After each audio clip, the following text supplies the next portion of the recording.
Olá para você que nos acompanha no Facebook e no portal Amazonas 1. Seguindo a nossa rodada de entrevista com os candidatos nesta eleição de 2018, hoje nós recebemos o deputado Luiz Castro, que é candidato ao Senado. Bem-vindo, deputado. Obrigado, Zaf. É um prazer estar aqui com você. Nós vamos seguir com temas de seu interesse. E antes da entrevista começar, eu gostaria de agradecer a presença do deputado que está aqui, né, que a gente sabe da correria, e em respeito a você que ele veio.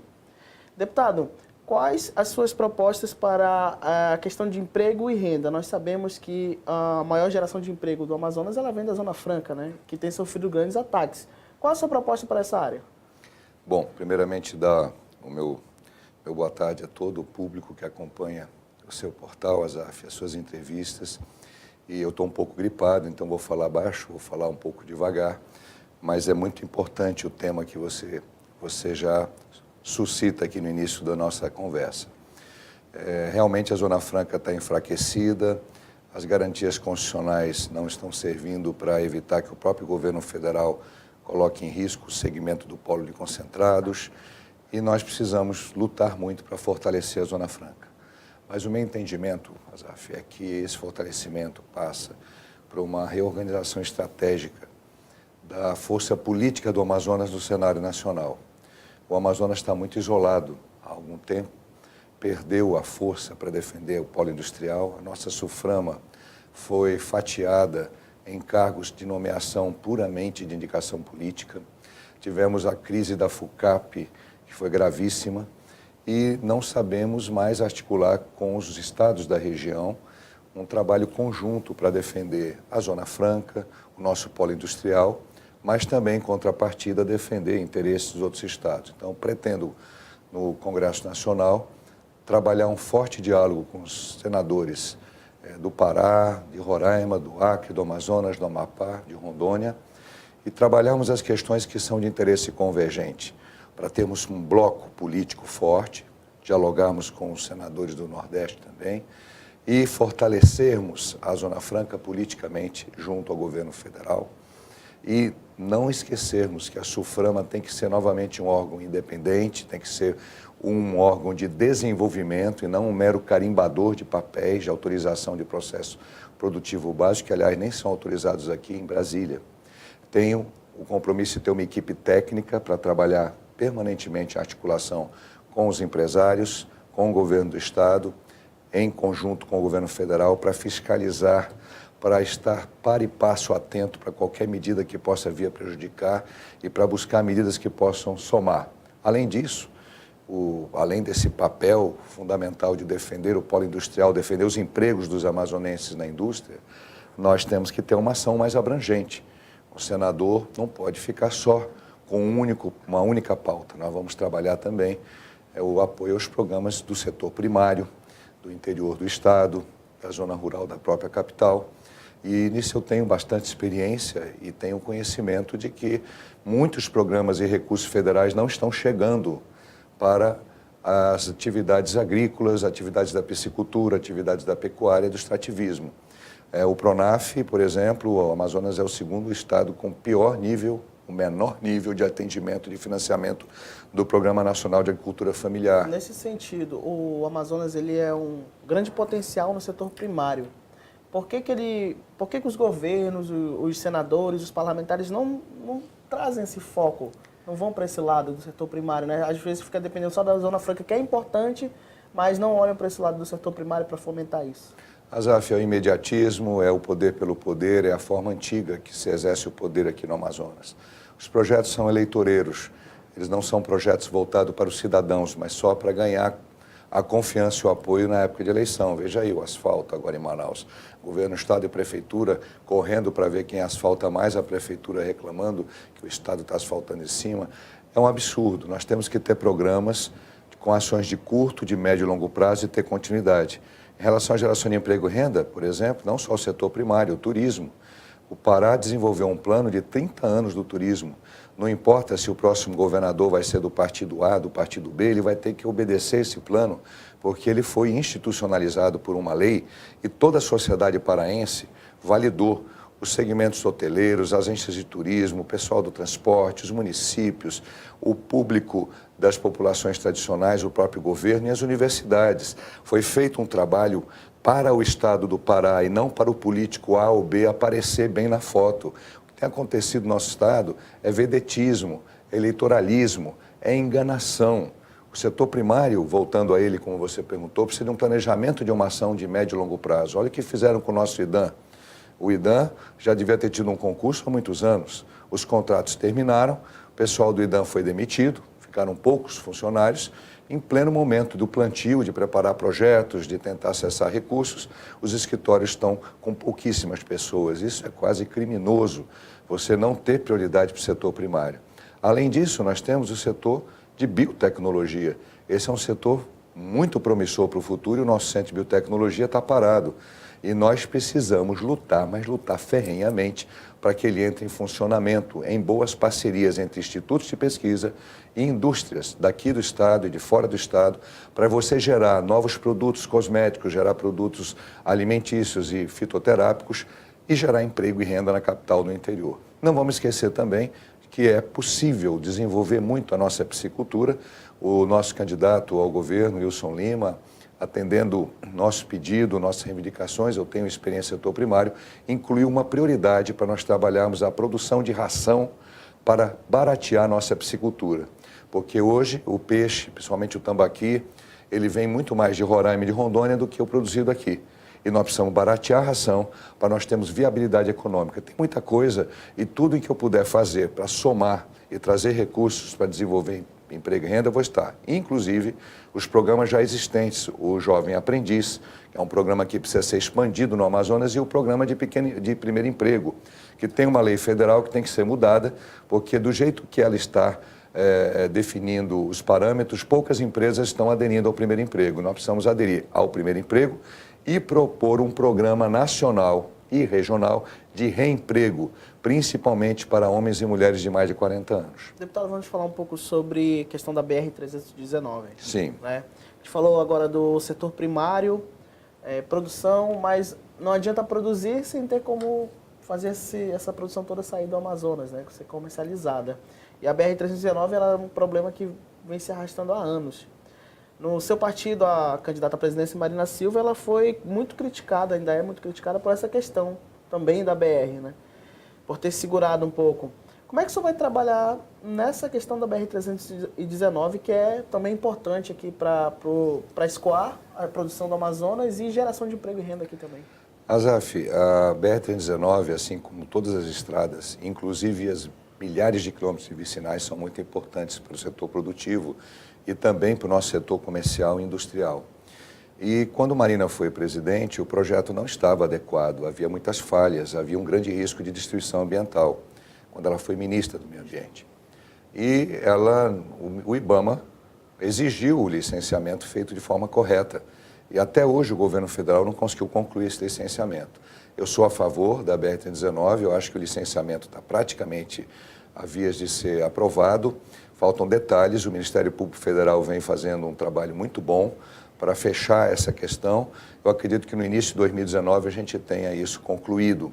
E eu vou ser muito útil como senador, se Deus quiser, com o apoio do povo do Amazonas para o número 180, que é o meu número, para poder ajudar a vencer qualquer óbice. Eu tenho uma proposta de que o Exército Brasileiro ele seja chamado a monitorar essa estrada para evitar depredações, invasões e grilagem de terras, que é a grande preocupação nesse trecho do meio. Eu vejo como prioridade todas as estradas de escoamento da produção, tanto a BR-319, mas também tem um grande programa de pavimentação das vicinais de todos os municípios, porque as prefeituras não possuem recursos financeiros suficientes para fazer esse trabalho sozinhas. Então, tem um plano com recursos federais, com recursos do Estado e também com a participação dos municípios. Eu entendo que o novo governador tem um foco muito objetivo nisso, se Deus quiser, será o Wilson Lima, com esse foco, e nós vamos poder, ao longo dos 4 anos, com a minha ajuda e com a ajuda de todos que tenham boa vontade, tanto resolver a questão da 319, como também de todas as outras estradas que precisam ser recuperadas, preferencialmente pavimentadas. Na questão de educação, deputado, Como é que o senhor vai trabalhar no Senado para fortalecer a educação no Amazonas? Bom, nós tivemos agora a declaração patética do atual ministro da Educação, por sinal ex-secretário de Educação do Estado, dizendo que o ensino médio brasileiro está falido, né? Portanto, ele é um ministro da massa falida do ensino médio por sucessivos erros que vêm sendo cometidos desde o governo Sarney até o governo Lula e o governo Dilma. São erros crassos, erros de desorganização sistêmica, de falta de foco, de não percepção das mudanças que o mundo passou e da necessidade da educação acompanhar essas mudanças e, principalmente, um tremendo desrespeito com os professores e professoras. Nós precisamos resgatar a credibilidade das carreiras do magistério, aliás, não só os professores, mas também os pedagogos, e ter, de fato, um grande planejamento nacional, mas também da região amazônica, em que você coloque o núcleo comum com bastante força para preparar o cidadão para o mercado de trabalho, mas também para ser um cidadão crítico, participativo, proativo, solidário, e, ao mesmo tempo, adequar esse trabalho às peculiaridades de cada região, ao potencial econômico e cultural de cada região. Eu sou pioneiro na área de educação, fui o primeiro prefeito do Amazonas a criar um programa de contraturno. Eu estou muito feliz porque o programa de contraturno que eu criei, que nós criamos em Envira, em 1995, 96, e que foi um dos programas inspiradores do PET, do Programa de Erradicação do Trabalho Infantil, ele foi inteiramente absorvido pelo nosso candidato ao governo, Wilson Lima, e é uma prioridade. A criança de manhã na escola, de tarde num programa social de contraturno, integrado com a escola, com reforço escolar, com música, com esporte, com alimentação, e, se possível, também com atendimento odontológico e médico especializado. Isso progressivamente, começando pelos locais mais pobres, pelos bairros mais pobres de Manaus, adotando a estratégia de fazer parcerias com as igrejas que estão fechadas, com os centros sociais, com os clubes, e motivando estas crianças e esses adolescentes para o caminho do bem. A educação integral, em tempo integral, mesmo quando você não tem uma escola em tempo integral. Por que que a gente fala isso? O Brasil precisa fazer isso. Se tivesse feito isso, nós não teríamos essa criminalidade. Muitos jovens não teriam ido por o caminho do crime. Porque vai demorar muito tempo para o Amazonas e o resto do Brasil ter dinheiro na sua área de educação para colocar todas as crianças em escola em tempo integral. Então vamos fazer educação em tempo integral, vamos trabalhar para isso, fazendo parcerias com as instituições, evitando o caminho das drogas pelo caminho da educação. E, claro, aqueles jovens de mais de 14 anos têm que massificar o jovem aprendiz, os programas de treinamento no mercado de trabalho, para que ele seja preparado para chegar a um trabalho, a um sustento, à sua dignidade no futuro como adulto. Candidato, é uma questão que é muito importante para a população do Amazonas e é um assunto que preocupa até todos os brasileiros, é a questão da segurança. Nós vivemos hoje uma guerra entre traficantes no Amazonas, né? O tráfico de drogas está muito grande, a violência está muito grande, muitos homicídios todo dia. Como é que você vai trabalhar nessa questão da segurança pública? Azaf, além das ações de educação com crianças, adolescentes e jovens, e a gente tem uma defesa forte da questão do esporte e da cultura, porque tem que ter esporte e cultura junto com a educação, motivar os nossos jovens para boas atividades e o primeiro trabalho, preparar para o emprego. Nós precisamos de uma reorganização de todo o sistema de segurança pública brasileiro.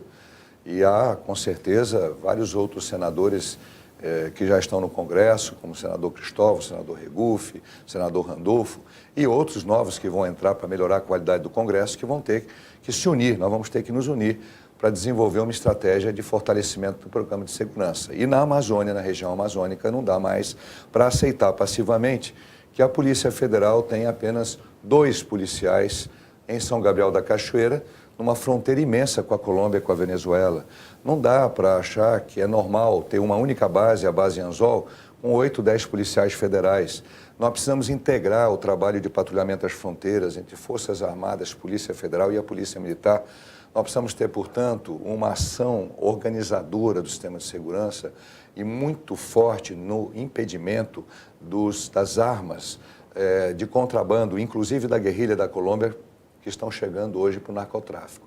É preciso também fortalecer ter uma política de fortalecimento das polícias militares e civis, da perícia técnica, do trabalho de ligação estratégica com as novas tecnologias de monitoramento e, principalmente, qualificar muito bem os policiais e pagar bons salários e remunerá-los de acordo com a sua eficiência. Outro dia, conversando com um policial militar, e já foi confirmado por vários, ele me disse que na sua formação como policial, ele só deu 5 tiros. Como é que um policial pode trabalhar na rua sem ter um bom treinamento de tiro? Isso é um básico. E ele me disse, olha... Isso aqui no Amazonas? No Amazonas. E ele só foi aprender a atirar quando ele foi convocado para a Força de Segurança Nacional e lá ele deu centenas de tiros e voltou preparado. Muitos policiais atiram de uma maneira errada, às vezes matam uma pessoa porque não tiveram a oportunidade de fazer um bom treinamento.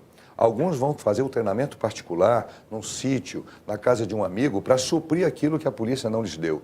Nós precisamos melhorar a qualificação, mas também precisamos valorizar os profissionais. O policial honesto, corajoso, é um herói da pátria. Enfrentar os bandidos, enfrentar o perigo. E quantos têm tombado aí, deixado as suas famílias sem a sua presença? Então, eu respeito muito os policiais e nós vamos trabalhar muito para fortalecer o sistema de segurança na nossa região e no nosso estado. O senhor falou dessa questão da segurança. Muitos parlamentares do Amazonas que residem em Brasília, porque trabalham lá como deputado federal, senadores, eles levam policiais para a segurança própria, né? É um benefício que eles têm, que eles levam e acaba tirando policiais das ruas aqui do Amazonas para proteger a vida deles, a família deles, de como se fosse segurança particular. O senhor vai usar desse tipo de artifício? Não, eu acho que é bem claro que Brasília é uma cidade muito mais segura do que Manaus e só cabe um segurança quando você é ameaçado de morte. Eu já tive necessidade de ter segurança porque fui ameaçado de morte por conta do enfrentamento dos abusos sexuais contra crianças, das CPIs que eu apoiei, eu passei a ser ameaçado. Mas fora uma situação de ameaça, não há nenhuma justificativa para você tirar policial, para você tirar a segurança pública, e muito menos em Brasília. Então, eu não vejo nenhuma necessidade. É um privilégio que não... Não, isso é um privilégio. Aliás, eu estou recusando a vários privilégios. Azaf, você me dá a liberdade de mostrar um documento registrado no cartório de notas e títulos em que eu renuncio a todos os privilégios que os atuais senadores do Brasil têm, desfrutam. Eu vou citar alguns como exemplo. Auxílio saúde vitalício para senadores, ex-senadores e dependentes até 34 anos e cônjuge. Isso representa um gasto de mais de 350 milhões de reais por ano em contas pagas no Einstein, no Sírio-Libanês, os hospitais mais caros do Brasil, para qualquer tipo de tratamento de saúde. Enquanto o brasileiro comum está nas filas do SUS e aqui em Manaus está cada vez pior a situação, você vê um senador viver uma vida de nababo. Outra situação absurda, plano odontológico vitalício, senadores e ex-senadores, aposentadoria vitalícia, são coisas que não cabem mais num país que quer ser um país democrático. É por isso que muita gente ataca a nossa democracia, ataca as eleições, porque a maior parte dos políticos, inclusive os senadores atuais do Amazonas, nunca teve a coragem de colocar o dedo nessa ferida. Faço uma única exceção ao ex-senador Jefferson Pérez, que recusou várias regalias quando ele foi senador. Por dever de justiça, eu devo citar. Mas, além de Jefferson, nós só tivemos senadores que, como outros senadores do Brasil, não todos, porque também alguns senadores recusaram, vivem como se fossem pessoas como nobres da Idade Média, como senhores feudais. São os políticos mais privilegiados do mundo, são os senadores brasileiros. E eu sou o único que está colocando o dedo nessa ferida. Eu acho que é o momento do cidadão ser respeitado. Você que sofre ameaça, a sua família, você já teve um parente assaltado, você que não tem dinheiro para pagar plano de saúde particular, você que está ralando para chegar na idade para ganhar uma aposentadoria com um salário mínimo um pouco mais, saiba que os senadores, inclusive os atuais senadores do Amazonas, todos eles não recusaram essas benesses absurdas, mas o Luiz Castro vai para lá, se Deus quiser, com teu apoio, recusando isso que é um insulto ao povo brasileiro. Nós precisamos aprender, nós políticos, que nós não somos seres acima do povo, nós somos representantes do povo. Ok.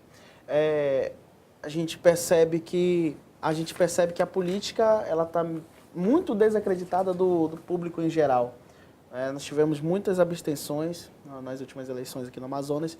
E como é que o senhor vai fazer para convencer essas pessoas que o senhor é esse diferente, que o senhor está colocando hoje aqui para as pessoas, né, os nossos leitores e as pessoas que acompanham o nosso trabalho, como é que o senhor vai mostrar para elas que o senhor é diferente dos outros candidatos? Na verdade, porque eu sou diferente, a minha história de vida é diferente. Eu vim muito jovem para o Amazonas, fui agricultor, sofri muito, trabalhei como professor de ensino fundamental, trabalhei na construção civil, tenho uma marca de vida, de luta, de sofrimento e de muito respeito com as pessoas. Ando no município de Envira de cabeça erguida, desenvolvemos o melhor programa de agricultura familiar de todos os tempos no interior do estado. Nunca ninguém conseguiu os resultados que nós conseguimos em Envira na agricultura familiar, respeitando o agricultor, eliminando a cadeia de atravessador e garantindo compra com preços dignos para os produtores. Eu sou uma pessoa muito voltada para a educação e saúde, mas o meu exemplo de vida fala por si. Nenhum processo por improbidade. Quando fui acusado, fui imediatamente inocentado. Não tenho nenhuma prestação de contas recusada, reprovada no Tribunal de Contas. Já fui prefeito, fui secretário de Estado. Abri mão de parte da minha verba indenizatória, não aceitei andar em carro de luxo da Assembleia. Tenho um comportamento que você pode me espelhar e sempre trabalhando muito, graças a Deus. Então, eu tenho moral para dizer que vou fazer e registrei no cartório, porque eu já fiz várias vezes. Quem me conhece sabe que, para mim, fazer política não é ser rico, não é ter luxo, não é desfrutar de privilégios. Para mim, fazer política é fazer a política que tem que ser feita, não essa velha política que está aqui no Amazonas há mais de 25 anos. E por isso que eu estou mostrando que, para o Senado, é indispensável, e não só para o Senado, para os demais cargos também, é indispensável o povo escolher bem. Não vote nulo. Venha escolher um candidato que represente você. Eu tenho certeza que muitos que estão querendo votar nulo, conhecendo o meu trabalho, a minha história de vida, que sou ficha limpa de verdade, e minhas propostas para o Senado virão votar para o 180. Candidato, nós estamos encerrando nossa entrevista agora, e o senhor tem um tempinho para suas considerações finais aí, até a gente encerrar aqui. Bom, primeiramente quero agradecer, Azaf, a você, a toda a equipe. Eu acho que é muito importante do Amazonas 1, acho muito importante essa oportunidade e dizer para você, eu não quero ser melhor do que ninguém, e não sou, mas eu quero dizer para você que o Amazonas e o Brasil não pode mais continuar repetindo os mesmos erros. A minha associação, a Wilson Lima e Carlos Almeida, número 20, que concorre ao governo, a minha candidata a presidente, Marina Silva, número 18, os nossos candidatos a deputado estadual e deputado federal, e eu próprio com o número 180, todos nós representamos uma mudança de verdade. Não é te enganar, não é mentir, não é fazer falsas promessas. É colocar mais respeito e menos privilégios no Senado da República e nas demais funções públicas. Peço o teu voto de confiança para o 180, para que no dia da eleição você ajude a fazer a diferença e melhorar o nosso Senado, o nosso país e o nosso Estado. Um abraço do Luiz Castro, 180, para todos vocês. Obrigado, candidato. E obrigado a você que nos acompanhou até aqui. Fique ligado nas nossas matérias, nas nossas produções e tudo que nós vamos apresentar a você. Muito obrigado.